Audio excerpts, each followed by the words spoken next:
અરવલ્લી જિલ્લાના મોડાસા શહેરમાં રખડતા પશુઓનો આતંક યથાવત રહેતા લોકોમાં ભયનો માહોલ જોવા મળી રહ્યો છે। ગુરુવાર રાત્રે ગરીબ નવાઝ સોસાયટી વિસ્તારમાં બે પશુઓ બાકડતા હતા। તે દરમિયાન 7 વર્ષના બાળકને અડફેટે લેતા તેને ગંભીર ઈજાઓ થઈ હતી।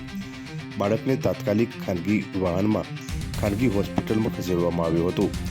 પરિવારજનોએ તંત્રને રખડતા પશુઓને દૂર કરવા તાત્કાલિક કાર્યવાહી કરવાની માંગ કરી હતી।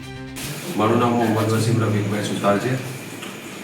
હું ગરીબ નવાજ સાધારણનો રહેવાની પણ ગરીબ નવાજ સોસાયટીમાં મારો ભાઈ નાનો મારા મામાનો છોકરો ઇકરામ ઇમરાનભાઈ વાપરોલિયા જે ઘરેથી લગભગ રાતના ટાઈમે 9 સાડા 9 ઘરના બહાર આંટો મારવા ગયો હતો।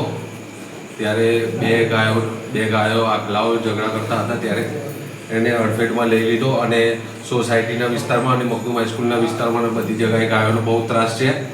તો હું મોડાસા નગરપાલિકાને એટલી વિનંતી કરું છું કે તેનું ધ્યાનમાં રાખવાને આવતા સમયમાં 2-4 દિવસમાં તહેવાર આવે છે, તો એનું ધ્યાન રાખીને થોડા પગલાં લો ને ગાયનું એ કરો।